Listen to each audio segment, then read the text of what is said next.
Bapa dalam surga, kami mengucap syukur untuk hari yang luar biasa ini. Perjalanan kami Tuhan, mengikuti daripada sang terang ajaib itu, yaitu Yesus sendiri. Melalui Roh Kudusnya, kami boleh tiba menghadap di palungan, di mana Engkau Tuhan mau lahir bagi setiap umat-Mu yang mengasihi-Mu. Terima kasih kami boleh menjadi orang-orang pilihan-Mu. Kami boleh menjadi seperti orang Majus dan Tuhan para gembala. Terima kasih Yesus. Kami percaya hidup bersama dengan Engkau senantiasa ada tuntunan, ada bimbingan, ada keselamatan ya Bapa. Oleh karena ini kami mau dekat. Kami mau mendekat kepadamu senantiasa. Kepada terang Kristus yang ajaib. Yesus lahir di dalam hati setiap umatnya yang rindu selalu bersekutu dengannya. Dan kami mau Tuhan mentaati akan panggilan-Mu seperti Maria yang selalu mentaati akan panggilannya. Di dalam nama Tuhan Yesus, kami sambut firman Tuhan yang percaya dan siap menerima pengurapan anugerah Tuhan mengatakan amin, amin, amin. Shalom yang terkasih, kita bertemu kembali dan di dalam hari-hari kita sudah mendekati daripada kelahiran Sang Juru Selamat. Saya percaya sebagai anak Tuhan pasti kita semua memperingatinya. Menyiapkan hidup kita, menyiapkan hati kita, agar kita boleh layak untuk bertemu dengan Sang Immanuel. Ada amin yang terkasih? Ya, luar biasa. Sesungguhnya peristiwa Natal tidak bisa kita lewatkan, tidak bisa kita pisahkan dari peranan Maria. Apa betul? Ya, karena Maria sebagai ibu Yesus. Menjadi ibu bagi Sang Mesias bukanlah tanggung jawab yang mudah. Apalagi kalau kita sudah tahu bagaimana perjalanan Maria, ya, yang harus dilaluinya di waktu dia mendapatkan kabar dari malaikat bahwa dia akan melahirkan seorang putra, ya, yang harus dia juga pada waktunya merelakan putranya berjalan menuju ke Kalvari. Sebagai seorang ibu, tidak mudah untuk melepaskan anak yang disayanginya menuju kepada jalan-jalan kehidupan yang sedemikian rupa. Ya, dan demikian juga bagaimana pada waktu Maria mendapatkan kabar dari malaikat Tuhan bahwa dia akan mengandung bayi Yesus yang bukan daripada Yusuf, tetapi dari Roh Kudus. Dia dikucilkan, Yusuf juga dikucilkan sedemikian rupa. Tetapi rancangan Tuhan sungguh luar biasa. Saudara tahu bagaimana sejarah akan kelahiran daripada Sang Immanuel, Yesus, Juru Selamat kita. Ya, dan itu adalah perjalanan yang tidak mudah yang terkasih. Yang tidak mudah. Tetapi Maria taat. Dia taat dan setia. Tidak ada kata-kata komplain atau kata-kata yang negatif. Dan apa yang dia katakan, bahwa dirinya adalah hamba Tuhan. Terjadilah padaku menurut perkataanmu. Bagaimana Anda dan saya? Apabila kita mengalami proses-proses kehidupan yang tidak mudah. Ya, mari kita berkaca dengan perjalanan Maria yang mentaati akan panggilan Tuhan. Mari kita bersama-sama membaca dari Lukas 1 ayat 30 sampai 33. Kata malaikat itu kepadanya, "Jangan takut, hai Maria, sebab engkau beroleh kasih karunia di hadapan Allah. Sesungguhnya engkau akan mengandung dan akan melahirkan seorang anak laki-laki, dan hendaklah engkau namai dia Yesus. Ia akan menjadi besar dan akan disebut anak Allah yang maha tinggi, dan Tuhan Allah akan mengaruniakan kepadanya tahta Daud bapa leluhurnya. dan ia akan menjadi raja atas kaum keturunan Yakub sampai selama-lamanya, dan kerajaannya tidak akan berkesudahan. Haleluya. Sungguh yang terkasih, sebuah cerita yang amat menakjubkan. Kalau kita boleh melihat, Maria adalah seorang wanita muda, ya, yang belum menikah, tetapi oleh karena kasih karunia Allah, dia mengandung, ya, dari kuasa Allah, Sang Mesias yang terkasih. Bayangkan hal itu terjadi di dalam hidupnya. Apakah saudara dan saya bisa membayangkan apabila itu terjadi di zaman sekarang, tiba-tiba seperti itu? Apakah orang akan bisa mempercayainya? Ya, tetapi itulah, ya, yang dialami oleh Maria, dan dia dilawat oleh malaikat Tuhan yang mengatakan, ya, jangan takut Maria, ya, karena engkau menerima kasih karunia Allah. Bapak Ibu yang terkasih, juga pendengar yang setia dimanapun kalian berada. Kalau Anda dan saya menerima lawatan kasih karunia Allah, kasih karunia Tuhan, pasti akan terjadi keajaiban yang tidak pernah kita bayangkan. Apa yang tidak pernah kita pikirkan. Sesuatu yang mustahil itu bisa terjadi di dalam hidup Anda dan saya hanya karena kasih karunia. Ada amin? Ya, oleh karena itu mintalah kasih karunia. Berdoalah. Bermacam-macam, bukan kasih karunia seperti Maria tiba-tiba mengandung Sang Mesias, bukan. Ya, tetapi kasih karunia dalam bentuk hal-hal yang lain. Mungkin Anda merindukan jawaban doa. Mungkin Anda memiliki satu masalah yang belum terselesaikan. Tetapi kalau kita memohon kepada Tuhan, Tuhan, bagimu tidak ada yang mustahil.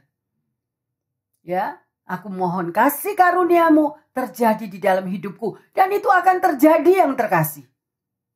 Tuhan akan buat terobosan, ya, yang tidak pernah saudara dan saya bayangkan. Sungguh luar biasa.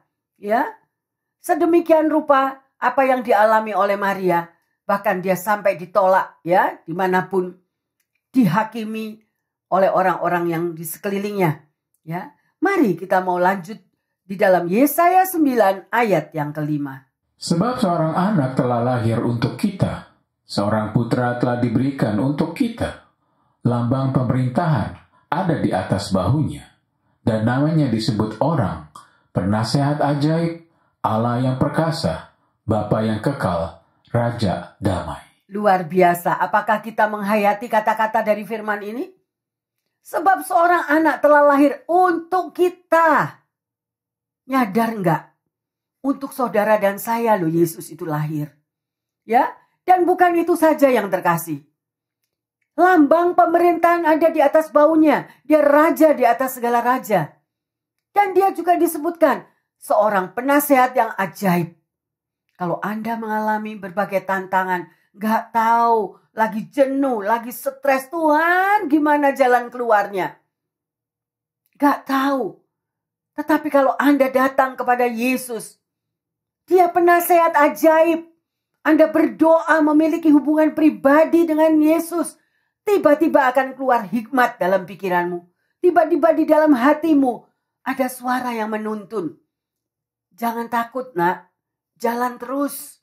Atau apa saja kata-kata yang menggerakkan saudara dan saya tetap kuat.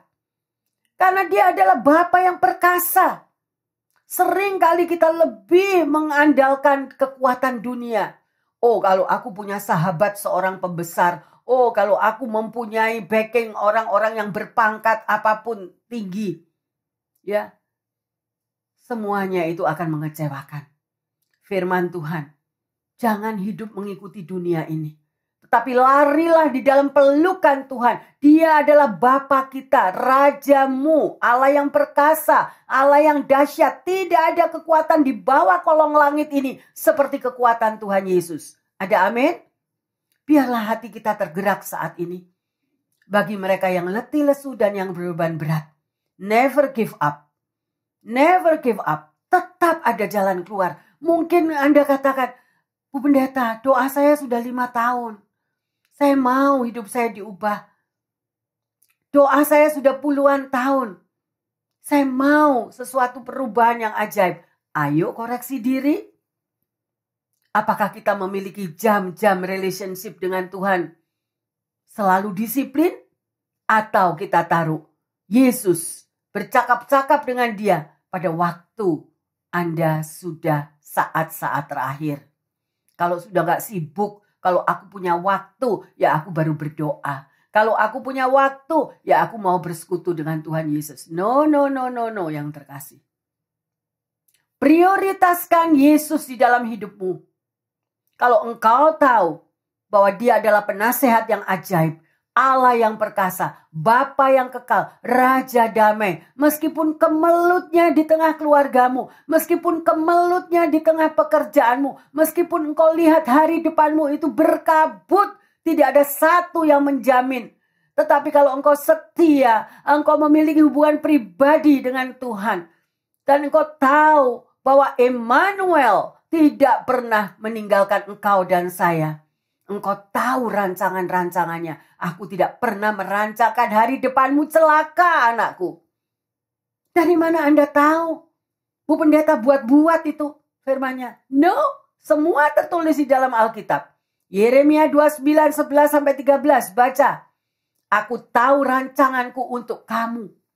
Hari depan yang gilang gemilang. Bukan kecelakaan. Tapi karena kita, me, I, mine, manusia daging yang lebih kuat di dalam diri kita. Sehingga manusia rohani kita tidak berfungsi. Manusia rohani kita menjadi loyo yang terkasih. Yesus lahir di dunia untuk Anda dan saya. Untuk menebus dosa kita semua. Dia korbankan dirinya di Kalvari supaya dosa Anda dan saya ini boleh terhapuskan kalau kita bertobat. Ayo, kembali posisinya. Kembali. Taruh Yesus yang utama dan terutama di dalam hidupmu.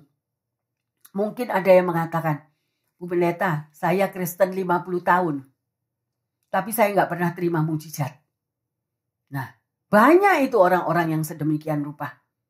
Karena kekristenannya itu cuma stempel yang terkasih. Cuma cap doang. Tapi nggak pernah punya hubungan pribadi.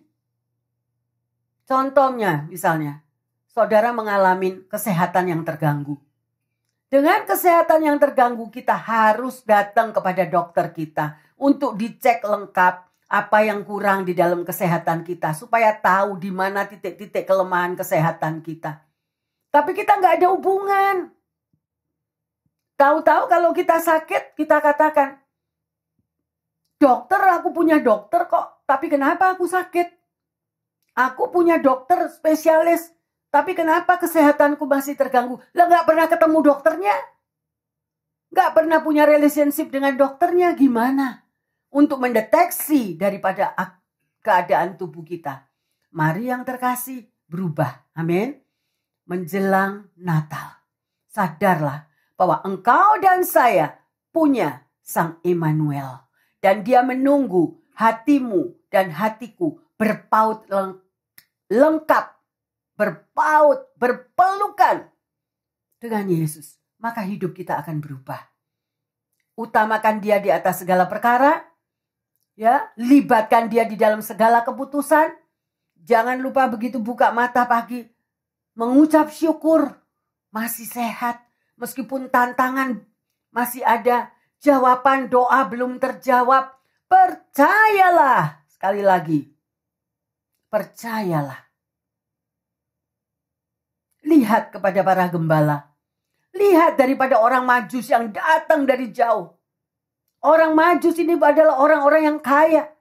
Yang berpendidikan tinggi. Tetapi dia masih mau merendahkan diri. Masuk di dalam gua itu. Masuk untuk berlutut di sebelah palungan. Milikilah kerendahan hati. Sebagai anak Tuhan. Jangan menjadi Kristen KTP. Kristen tanpa pertobatan. Aku selalu yang di atas. Orang lain semua yang di bawah. Aku selalu benar. Orang lain yang selalu salah. No. Bukan itu yang terkasih. Sedemikian rupa apa yang Maria katakan. Aku ini adalah hamba Tuhan. Terjadilah padaku menurut perkataanmu. Seorang hamba itu adalah seorang rendah yang terkasih. Tapi kalau kita mau lebih tinggi daripada Yesus, artinya apa?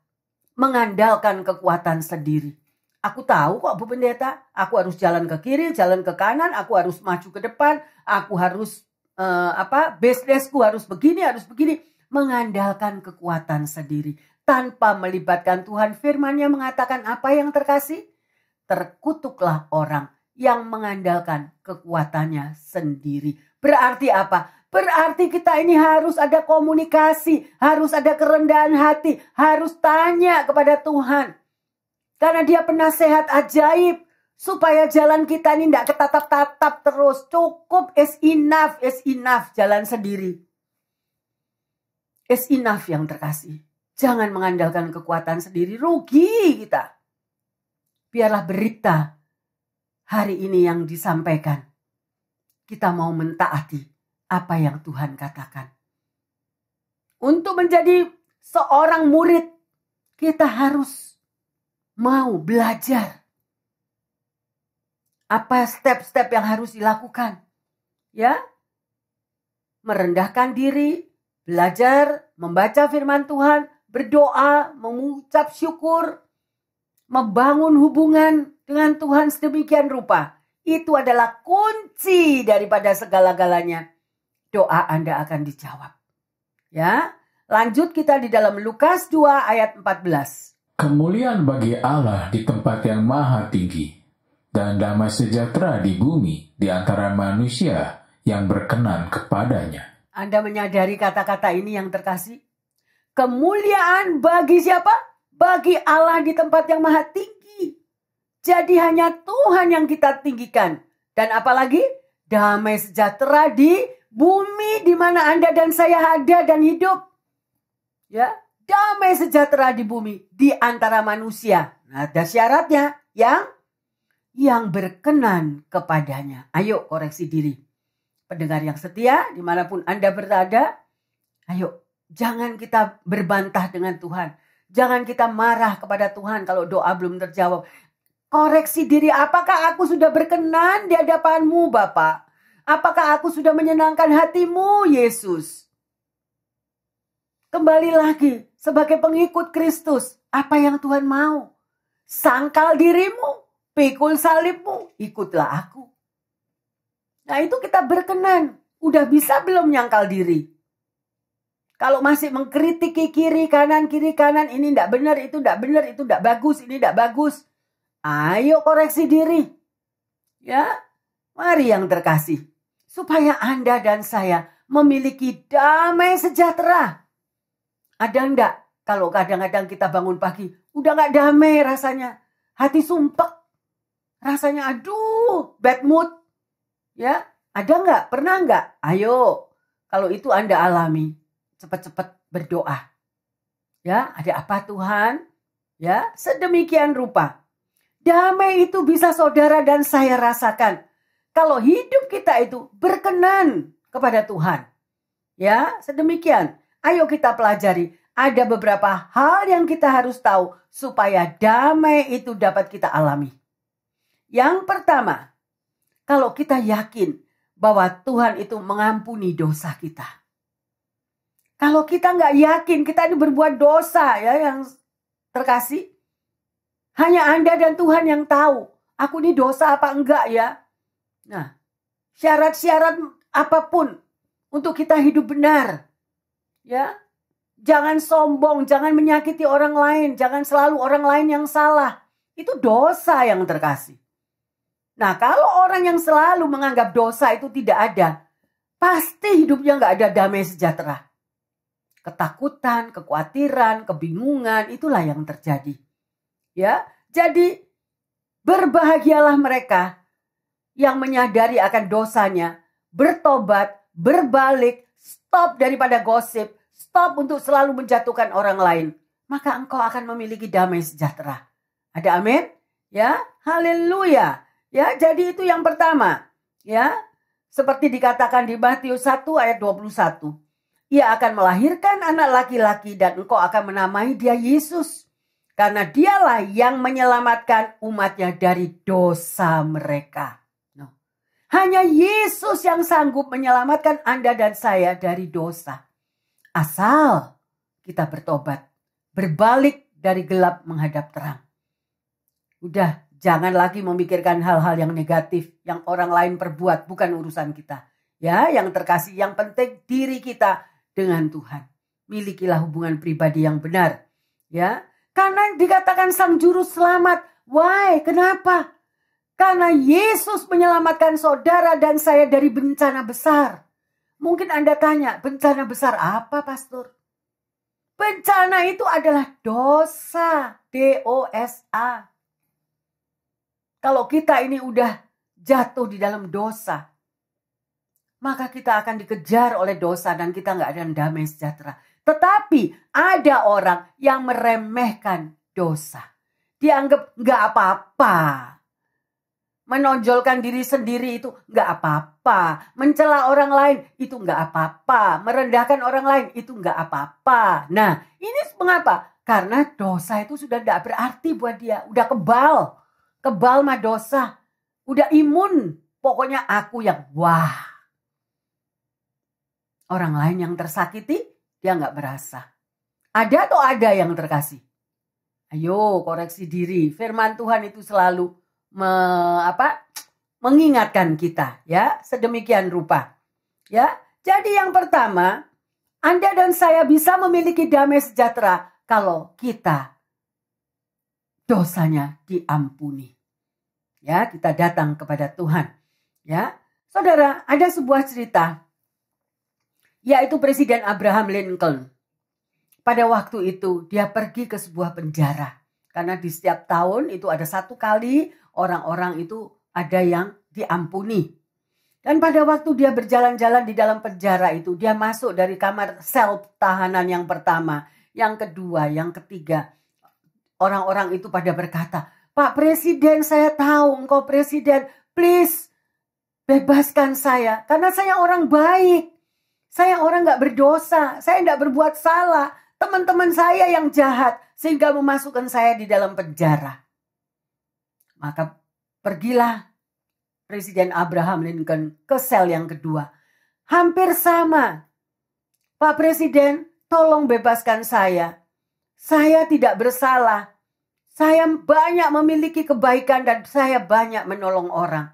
Sedemikian rupa sampai pada sel-sel yang terakhir. Di sudut sel yang terakhir itu ada seorang pria yang dia duduk termenung sendiri. Sampai Presiden Abraham Lincoln mengatakan, kamu gak tahu siapa saya yang datang ke kamarmu? Saya tahu Anda adalah Pak Presiden Abraham Lincoln. Tapi saya tidak layak memandang wajah Pak Presiden karena saya orang berdosa. Karena saya orang yang banyak menyakiti orang lain. Saya banyak menipu orang lain. Saya banyak berbuat jahat kepada sesama saya. Sudah sepatutnya lah saya ada di sini, Pak Presiden. Seandainya saya pun dibebaskan dari penjara ini. Bukan karena kebaikan saya. Tetapi semua itu karena anugerah Tuhan yang menjamah hati Pak Presiden Abraham Lincoln untuk mampu membebaskan saya. Tetapi saya mengakui saya orang berdosa. Dan Anda tahu pendengar yang setia, jemaat yang dikasihi Tuhan? Langsung Presiden Abraham Lincoln mengatakan kepada kepala penjaga, bebaskan orang ini. Karena orang ini orang jahat. Dan dia menyadari keberadaannya bahwa hidupnya tidak baik. Tetapi yang lain-lain dari sel-sel yang lain itu semuanya orang baik. Biarlah mereka yang orang baik berkumpul dengan orang baik dan mereka ada di dalam penjara. Tetapi yang mengakui bahwa aku tidak layak. Aku orang berdosa. Bebaskan dia. Yang terkasih, Anda mengerti cerita ini? Makna daripada cerita ini. Kalau kita mengakui dosa kita di hadapan Tuhan. Kita tidak menutup-nutupi dosa kita di hadapan Tuhan. Yesus Kristus adalah Sang Juru Selamat. Dia sudah merasakan bagaimana dia dijadikan sebagai penjahat di atas Kalvari. untuk menebus dosa Anda dan saya. Tidak ada yang perlu ditutupi di hadapan Tuhan. Tidak ada yang perlu kita mau balut sedemikian rupa. Dosa kita itu udah luar biasa yang terkasih. Kita mau tutupi seperti salju putih. Kalau kita nggak pernah minta ampun sama Tuhan. Kalau kita nggak berubah, kita nggak bertobat. Sama aja. Kita ini bukan orang yang benar. Ada amin yang terkasih? Berbahagialah orang yang diampuni dosanya. Ya, itu yang pertama. Yang kedua, saudara dan saya akan mengalami damai sejahtera. Ya, sekalipun di sekeliling kita itu penuh masalah. Tetapi kalau Anda tahu bahwa Sang Emmanuel itu selalu menyertai hidupmu dan hidupku. Ya, Dia ada bersama dengan kita. Damai sejahtera akan saudara rasakan. Damai sejahtera akan saya rasakan karena saya percaya bahwa Yesus menyertai di dalam hidup Anda dan saya. Ada amin? Jadi kalau Anda tahu bahwa Yesus ada di dalam hidupmu dan hidupku, pasti Anda merasakan damai sejahtera. Sungguh luar biasa. Ya, sedemikian rupa.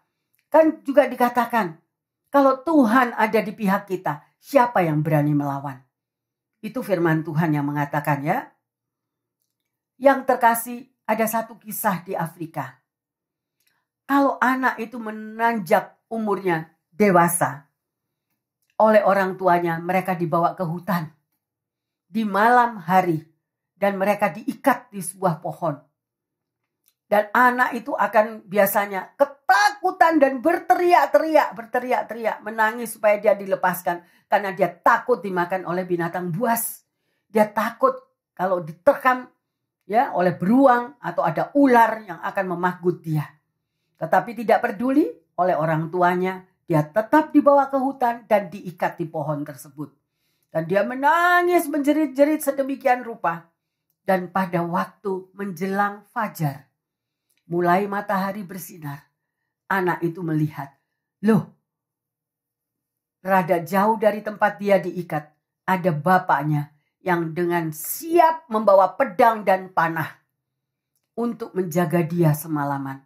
Apabila ada binatang buas yang akan menerkam dia.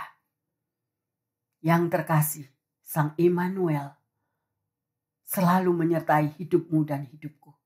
Di dalam ketakutan kita, di dalam masalah kita, di dalam kegelapan yang membutakan. Kalau engkau dan saya menyadari bahwa Yesus selalu menyertai hidupmu dan hidupku, maka kita akan beroleh kedamaian. Ada amin? Ya, sang anak tadi mengatakan, kalau aku tahu bapakku tuh ada di situ, aku gak bakal takut semalaman. Aku gak bakal teriak-teriak. Yang terkasih, sadarlah Anda. Semoga pendengar yang setia dan jemaat yang dikasihi Tuhan menyadari lebih lagi bahwa Tuhan Yesus menyertai setiap hari hidupmu dan hidupku. Ada amin? Ya, luar biasa. Yang ketiga, Anda akan mengalami damai sejahtera kalau Anda percaya bahwa Tuhan Yesus itu selalu menepati janjinya. Dia nggak pernah lalai akan janjinya. Ya, makanya saudara tahu kalau Anda mungkin bepergian kemana-kemana, ya ke gunung kemana, tiba-tiba Anda melihat pelangi, bagaikan busur di atas langit. Kalau saudara membaca Alkitab, Anda akan tahu pelangi itu artinya bahwa aku ingat akan janjiku kepadamu. Ada amin? Ya, Tuhan selalu menepati janji yang terkasih. Manusia ini loh yang gak pernah menepati janji. Betul lah, betul? Ya, sedemikian rupa, ya. Luar biasa Tuhan kita. Ya, sudah dikatakan yang terkasih. Berserulah kepadaku pada waktu kamu kesesakan. Udah dikasih tahu loh. Berserulah kepadaku, anakku. Waktu engkau mengalami masalah, maka aku akan menjawabmu. Lah kok enggak mau berseru kepada Tuhan? Berseru kepada yang boten-boten itu loh. Yang enggak-enggak itu malah kita berseru. Malah kita diketawain yang terkasih. Ya, sedemikian. Yang keempat. Damai sejahtera yang ada di dalam hidupmu dan hidupku akan terjadi. Ya, kalau kita sadar bahwa rencana Tuhan itu indah dalam hidup kita. Bukan rancangan kita. Bukan rencana kita. Tetapi rancangan Tuhan yang terindah. Ayo lihat. Coba. Yusuf dan Maria ini kan sudah tunangan sih. Mereka punya plan hidupnya. Aku sudah bertunangan. Di kampungnya situ kan gak besar ya. Dan one day mereka akan menikah. Tapi tiba-tiba malaikat Tuhan datang kepada Maria. Dan dibilang, anakku, kamu akan mengandung daripada Roh Kudus. Oleh karena kasih karunia. Nggak buyar berantakan. Gimana Yusufnya tahu kalau Maria sudah mengandung? Bukan dari Yusuf, tetapi dari Roh Kudus. Jadi rancangan daripada mereka yang sudah mereka buat, semuanya itu tidak terjadi. Tetapi rancangan Tuhan yang terjadi dalam hidup mereka. Sehingga Yesus, Sang Immanuel, lahir di dunia, menyelamatkan umat semuanya. Ada amin yang terkasih? Saya mau tanya. Berapa banyak plan yang Anda sudah buat sekarang? Bu Pendeta, ini sudah akhir tahun, oke? Nanti berapa hari lagi tahun 25. Ini plan saya, Bu Pendeta, tolong didoakan. Papernya dikasih ke saya. Bulan Januari saya mau begini, bulan Februari saya mau begini, bulan Maret saya begini, bulan April saya mau punya anak lagi, bulan Mei saya mau beli kapal, bulan ini saya mau begini.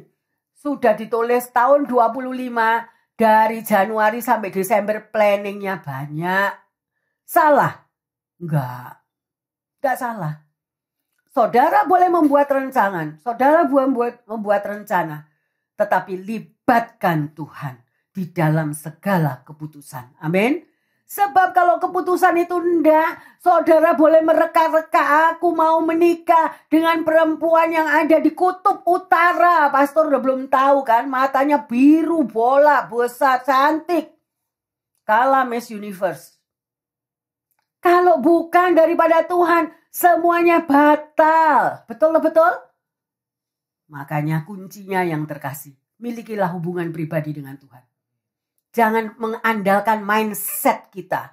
Kita ini siapa sih? Mindsetnya kok melebihi Tuhan. Lawang Tuhan yang menghembuskan nafas di dalam kehidupan Anda dan saya. Firman-Nya mengatakan, terkutuklah orang yang mengandalkan kekuatannya sendiri. Berarti jalan Tuhan bukan jalanmu, jalanku. Jalanku, jalanmu, bukan jalannya Tuhan. Jadi libatkan Tuhan. Anda boleh membuat rancangan apapun. Tuhan, kau tahu, aku kepenginnya ini loh Tuhan. Aku kepenginnya begini Tuhan. Tapi terjadilah atas kehendak-Mu. Engkau tahu the best buat hidupku. Bisa ngomong gitu? Kalau engkau bisa mengatakan demikian, maka yang terjadi apa yang terkasih. Apa yang tidak pernah engkau pikirkan, apa yang tidak pernah engkau bayangkan, Tuhan akan memberikan dalam hidupmu dan hidupku. Ada amin? Ada yang tahu enggak tahun 25 prediksinya apa? Prediksinya di tahun 25 gimana? Ya. Kalau saya boleh memberitahu, pegang akan firman Tuhan. Belajar akan tanda-tanda zaman. Enggak perlu bagi paranormal. Alkitab itu jawaban yang sejati untuk hidupmu dan hidupku. Jawabannya 1001 masalahnya Anda ada dalam Alkitab. Amin.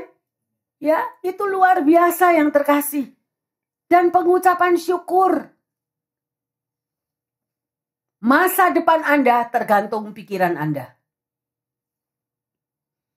Kalau pikiran Anda negatif, ya tahu sendiri masa depannya gimana.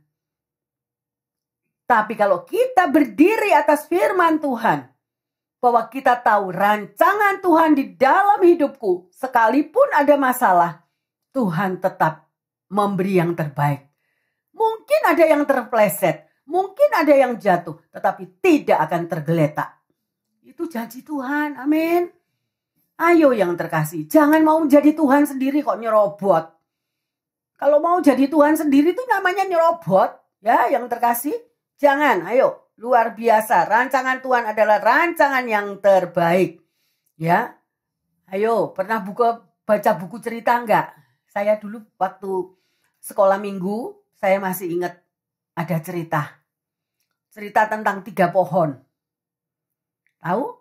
Pohon yang pertama itu punya cita-cita. Nanti kalau aku ditebang, aku mau kayuku itu dibuat kotak perhiasan yang baik. Kotak tempat emas, tempat berlian, tempat sedemikian rupa. Ya, sedemikian. Ini pohon yang pertama. Akhirnya benar yang terkasih. Pohon yang pertama ini ditebang. Tapi akhirnya apa? Dia bukan dijadikan tempat kotak perhiasan, tetapi dia dibuat sebuah kotak palungan tempat makan binatang. Betul? Dan akhirnya tempat ini dibuatlah untuk di mana pada waktu Yesus lahir diletakkan di dalam palungan. Akhirnya pohon pertama mengatakan, waduh luar biasa ya. Akhirnya aku tahu bahwa Sang Mesias yang ada tidur di tempat palungan itu adalah kayu daripada pohon milikku. See? Berarti rancangannya lebih baik. Kemudian pohon yang kedua juga dia memimpikan, aku mau nanti kalau aku ditebang, pohon kayuku ini aku mau dijadikan kapal yang besar, tempat saudagar-saudagar kaya untuk boleh naik di atas kapal yang besar itu. Kapal pesiar yang terkasih. Tetapi apa yang terjadi? Bahwa pohon yang kedua ini ditebang dan dijadikan sebuah perahu kecil. Lah perahu kecil itu dia sedih. Oh aku kepengen jadi kapalnya saudagar kok. Sekarang jadi perahu kecil, kan bau amis cuma buat nangkep ikan. Ikan-ikan masuk di situ, ya. Jadi baunya kapalku, kayuku jadi amis, ya, menggerutu. Pada satu hari, Yesus berjalan di tepi danau Galilea. Dan dia melihat perahu Petrus. Dan dia memanggilnya. Bahwa Yesus mau naik di atas perahu di situ untuk mewartakan kabar baik. Akhirnya pohon kayu yang kedua mengatakan, luar biasa sekarang aku tahu rancangan Tuhan. Bahwa aku dipakai supaya Sang Juru Selamat boleh naik di atas perahuku. Bagaimana perahu kehidupan Anda dan saya? Bagaimana perahu kehidupan kita? Sekalipun kita tidak tinggal di mansion yang indah. Mungkin Anda katakan, Bu Pendeta nggak tahu, saya cuma tinggal di kamar 5 meter kali 4 meter atau sedemikian rupa. Tapi ingatlah bahwa Yesus, Sang Emmanuel, mau lahir di perahu kehidupanmu yang terkasih. Tidak jaminan mereka yang tinggal di Beverly Hills atau dimanapun yang terkasih di mansion yang tingkat 10. Kehidupannya bagaimana? Rancangan Tuhan lebih dahsyat daripada rancangan kita. Ada amin? Dan yang ketiga, pohon yang ketiga ini besar, tinggi. Dia bilang, aku gak mau dipotong. Sekalipun kalau aku dipotong, aku nanti jadi apa? Aku mau jadi pohon yang paling tinggi di tempat ini. Aku mau jadi pohon yang dikagumi oleh orang-orang yang lewat. Waduh, pohon ini bagus, besar, tinggi, sedemikian rupa. Akhirnya satu hari datanglah si penebang pohon. Karena harus dibersihkan daerah di situ. Pohon yang ketiga ini ditebang karena si penebang tidak tahu kehabisan akal. Mau dijadikan apa nanti kayunya. Akhirnya kayu itu dibuang aja di pinggir jalan. Kayu itu dibuang aja di pinggir jalan. Dan pada satu hari di mana Yesus berjalan ke Kalvari. Oleh prajurit Romawi. Batang kayu yang besar itu dipotong. Dibuat salib dan akhirnya diangkat oleh Yesus. Dibawa, dipanggul sampai ke Golgota. Akhirnya pohon yang ketiga ini mengatakan, aku sekarang menyadari bahwa hidupku berarti. Apa yang aku mau menjadi yang paling tinggi, aku sombong. Aku tidak mau kalah sama orang. Semua orang lain harus merendah di bawahku. Tetapi sekarang aku dipakai dan dibawa oleh Sang Juru Selamat untuk menebus dosa-dosa manusia. Dan aku tiba di Kalvari atau di Golgota. Bapak, Ibu, Saudara-saudari yang terkasih, jemaat yang disayang Tuhan, ketahuilah, jalanmu bukanlah jalan Tuhan, rancanganmu bukanlah rancangan Tuhan. Libatkan Tuhan yang terkasih, maka Dia akan menuntun jalan hidupmu dan jalan hidupku. Ada amin?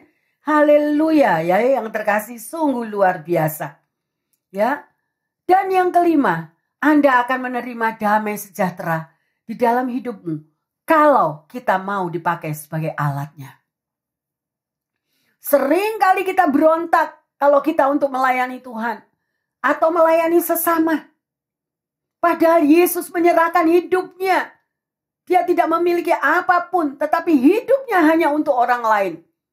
Buta melihat, lumpuh berjalan, mati menjadi bangkit kembali. Yang sakit menjadi sembuh. Itulah yang diajarkan oleh Yesus. Ayo koreksi diri yang terkasih, pendengar dimanapun Anda berada. Apakah kita sudah melakukan apa yang Yesus kehendaki? Ya, ayo kita lihat Lukas 1:46-48. Lalu kata Maria, jiwaku memuliakan Tuhan, dan hatiku bergembira karena Allah, Juru Selamatku. Sebab Ia telah memperhatikan kerendahan hamba-Nya. Sesungguhnya mulai dari sekarang, segala keturunan akan menyebut aku berbahagia. Kita bisa baca di sini. Ya, sesungguhnya mulai dari sekarang, segala keturunan akan menyebut aku berbahagia. Why? Karena Maria memiliki kerendahan hati. Dia mau dipakai oleh Tuhan. Dia mau dipakai sebagai alatnya, menjadi alatnya. Pada waktu malaikat datang kepadanya, ya, hai Maria, ya, engkau beroleh kasih karunia yang sedemikian katanya. Tetapi bagaimana Anda dan saya? Kadang kita selalu menunggu daripada perintah seseorang atau orang lain untuk melakukan tugas-tugas daripada Tuhan. Gak ada spontani. Tidak ada itu respon yang begitu spontani kalau engkau datang ke rumah seseorang. Engkau melihat di keadaan di dalam rumah hal-hal yang demikian. Anda punya spontani. Spontani itu saudara jangan dipikir cuma duit ya.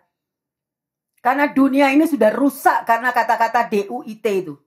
Selalu orang memikirkan yang negatif. Kalau ada orang yang berbuat baik, oh dia mau duitku. Kalau ada orang yang mau melakukan sedemikian, oh dia mau barangku. Oh dia mau begini. No. Ingat ada Tuhan di atasnya. Mungkin orang lain tidak tahu. Tetapi hatimu dan hatiku. Tuhan mencari hati seorang yang spontanitas. Tidak perlu disuruh untuk melayani. Tidak perlu disuruh untuk menjadi alatnya. Yang terkasih. Kalau engkau melihat seseorang ada di dalam kekurangan. Kekurangan kesehatan. Kekurangan dana. Kekurangan apapun. Kekurangan perhatian. Berapa banyak homeless ada di tengah keluarga. Sorry saya katakan itu. Berapa banyak orang kesepian tapi di tengah keluarganya sendiri. Kenapa? Karena mereka menolak Yesus Sang Raja Damai. Tidak mau. Maunya cuma di pertuan agung, disembah agung. Aku yang luar biasa. Aku yang hebat. Kamu yang harus datang ke aku. Kamu yang harus ngasih selamat dulu ke aku. Baru aku kasih selamat ke kamu. Yang terkasih itu semuanya coret. Me, I, mine-nya begitu tinggi. Ayo kita tidak perlu menghakimi orang lain. Koreksi diri. Aku gimana ya Tuhan? Mari yang terkasih. Seperti Maria. Ya. Dan Yesus melihat kerendahan hatinya. Malaikat melihat kerendahan hatinya. Dan dia dilawat sedemikian rupa. Dan akhirnya apa? Mulai dari sekarang dikatakan. Semua orang akan menyebut aku berbahagia. Kalau engkau mau hidupmu berbahagia di dalam Tuhan. Bukan secara jasmani. Bukan secara duniawi. Tetapi benar-benar pure heart engkau bahagia dari lubuk hatimu yang paling dalam. Sekalipun kita punya serba minim yang terkasih. Kita bisa bersuka cita. Kita masih bisa menolong orang lain. Sekalipun sakit masih bisa korban. Sekalipun keadaan badan sudah menurun. masih bisa bergerak. Tetapi itu bukan untuk orang lain. Semua apa yang kita lakukan untuk kemuliaan Tuhan. Ayo berubah. Mulai sekarang. Jangan tunggu diperintah. Ya, kalau engkau melihat situasi yang dibutuhkan, spontani, lakukan tanganmu, lakukan kakimu, lakukan hatimu, lakukan pikiranmu. Gak usah orang yang ditanya itu minta tolong. No. Kalau engkau bisa menyerahkan hidupmu, menyerahkan hatimu, menyerahkan apa yang engkau punyai, padahal itu adalah yang terakhir dari apa yang engkau miliki. Lihat, Tuhan gak akan berhutang. Pasti. Kita akan menutup tahun ini yang terkasih. Tahun 24. Apa yang kita simpan daripada Tuhan? Apa yang kita mau politik-politikan sama Tuhan? Kita bisa berbicara kepada orang lain, aku gak punya apa-apa. Tetapi Tuhan tahu apa yang engkau miliki. Dan yang Tuhan mau, hati kita, pikiran kita, tangan kita, kaki kita, spontani kita untuk kemuliaan Tuhan. Jangan takut engkau masuk tahun 25. Apa yang kau tabur di tahun-tahun sebelumnya, itu adalah berkatmu untuk tahun-tahunmu mendatang. Orang yang betul-betul bersekutu dengan Tuhan, gak pernah takut akan hari esok. Gak pernah takut kalau sampai gak makan. Gak pernah takut kalau sampai gak punya barang. Gak pernah takut sampai gak punya memiliki apa-apa. Percaya, tapi harus ngalami. Ada orang begitu greedy, begitu ketakutannya. Sampai penny by penny mereka kumpulkan. Bagus sih, boleh hemat. Tapi jangan keterlaluan. Ya, me, I mine. Aku yang kerja, Bu Pendeta enak aja yang ngomong. Bu Pendeta kan gak ngerasain aku kerja triple job. Lah apa sudah tanya Tuhan yang Tuhan suruh kerja triple job. Ya, yang terkasih.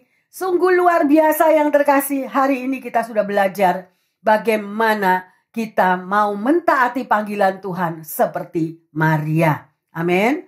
Ya. Di suasana kita detik-detik memasuki kelahiran, memperingati kelahiran Tuhan Yesus. Apakah ada damai sejahtera dalam hatimu? Adakah damai sejahtera bahwa kita itu perlu Tuhan? Ya. Damai sejahtera akan terjadi apabila dosa kita diampuni. Amin. Damai sejahtera akan saudara dan saya rasakan kalau kita tahu bahwa Sang Emmanuel itu menyertai kita. Damai sejahtera akan saudara alami kalau Anda mau dipakai sebagai alatnya. Dan damai sejahtera Anda akan alami bahwa rancangan Tuhan yang jadi di dalam hidupmu dan hidupku. Ada haleluya yang terkasih, ya. Damai sejahtera di dalam kehidupan kita, itu yang Tuhan mau. Di detik-detik kita mengakhiri tahun 24 ini, selesaikan semua apa yang belum pernah terselesaikan. Bereskan hatimu dengan Tuhan. Ya, sungguh luar biasa. Ya, jangan kita memakai rancangan kita sendiri yang terbaik. No. Izinkan rancangan Tuhan yang terjadi dalam hidupmu dan hidupku, maka engkau akan mengalami damai sejahtera. Haleluya. Ya. Kita sudah belajar yang terkasih bagaimana mentaati seperti Maria lakukan. Pertanyaannya, apakah kita mampu hidup taat seperti apa yang dikatakan oleh firman Tuhan? Ya, seperti Maria yang taat. Yang kedua, apakah saudara dan saya sudah mengalami damai sejahtera? Yang tadi sudah diceritakan bagaimana Anda bisa menerima damai sejahtera. Ayo, koreksi diri semuanya. Agar Sang Raja Damai itu selalu bertahta di dalam hidup Anda dan saya. Ada amin? Dan sebagai ayat emas, kita baca di dalam Yesaya 7 ayat yang ke-14. Sebab itu Tuhan sendirilah yang akan memberikan kepadamu suatu pertanda.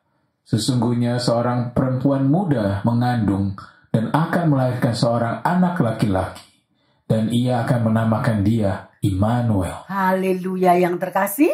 Ya, kita tahu bahwa Immanuel untuk siapa? Immanuel itu Yesus diberikan untuk siapa? Untuk saudara dan saya. Amin. Peluk Sang Immanuel itu. Setiap hari dia tidak pernah meninggalkan Anda. Setiap hari Emmanuel ada di dalam kehidupan kita. Mari kita bangkit berdiri. Kita masuk dalam doa. Bapa dalam surga, kami mengucap syukur. Sungguh kami belajar lebih dan lebih lagi Tuhan. Kami sangat bersyukur bahwa kami memiliki Sang Juru Selamat, Sang Mesias Tuhan yang lahir. Engkau memanggil Maria sebagai hamba-Mu Tuhan. Sebagai ibu Yesus, sebagai bunda Yesus. Yang dia mendapatkan kasih karunia daripada-Mu. Yesus, terima kasih. Terima kasih Bapa. Dan biarlah kami semua umat-Mu dan pendengar yang setia dimanapun Anda berada. Kami juga mau memiliki hati seperti Maria. Memiliki kerendahan hati. Sehingga kami mampu merasakan damai sejahtera itu Tuhan. Setiap hari di dalam kehidupan kami. Tidak peduli tantangan, pergumulan, masalah boleh ada. Tetapi kalau damai sejahtera Tuhan itu ada di dalam hati kami. Kami mampu melampaui segala pergumulan hidup ini. Terima kasih Bapa. Beri kami hati seperti Maria. Beri kami hati untuk mampu mentaati akan panggilan-Mu. Secara spontani Tuhan. Tidak lagi memikir-mikirkan antara daging ya Tuhan. Tetapi kita mau lebih hidup di dalam roh. Supaya kami boleh merasakan. Karena Tuhan Yesus sendiri adalah roh. Oleh karena itu biarlah semua umat-Mu ini hidup di dalam roh ya Bapa. Menyangkal diri, memikul salib. Dan memiliki persekutuan pribadi dengan Engkau. Terima kasih Tuhan Yesus. Terima kasih. Hamba berdoa di saat-saat menjelang daripada kelahiran Sang Juru Selamat. Bagi mereka yang kekurangan kesehatan. Bagi mereka yang putus asa. Yang letih lesu dan yang berbeban berat. Biarlah firman ini boleh menghidupkan diri mereka Tuhan. Memberi kekuatan ekstra. Mengangkat yang letih lesu Tuhan. Dan mereka beroleh hati yang damai sejahtera. Mereka boleh dikuatkan kembali Tuhan. Terima kasih. Mengalami satu kehidupan yang baru. Kesehatan yang baru di dalam Engkau. Dan Yesus pasti sanggup memberi yang terbaik. Bagi mereka yang kekurangan finansial. Mungkin juga yang mengalami problem di masalah pekerjaan. Tuhan, Engkau adalah Jehovah Jireh. Engkau mampu bukakan terobosan-terobosan. Engkau mampu Tuhan. Apa yang tidak pernah mereka pikirkan dan bayangkan. Engkau sanggup menyediakan. Karena Engkau adalah Tuhan Yesus yang luar biasa. Terima kasih juga Tuhan bagi mereka yang mengalami hubungan di tengah keluarga yang kurang baik. Antara suami istri, orang tua dan anak dan sebagainya. Tuhan, Engkaulah Raja Damai. Lumuri hati setiap mereka Tuhan. Agar mereka memiliki kasih-Mu dan mampu mengampuni sesamanya. Dan sesuatu hidup yang baru boleh dipersatukan kembali di dalam Tuhan Yesus. Terima kasih Bapa. Kami bersyukur dan bersyukur karena Tuhan Yesus selalu menyertai umatnya. Di dalam nama Tuhan Yesus. Hamba berdoa dan mengucap syukur. Yang percaya dan sudah menerima anugerah Natal mengatakan amin, amin, amin. Tuhan Yesus memberkati semuanya. Haleluya.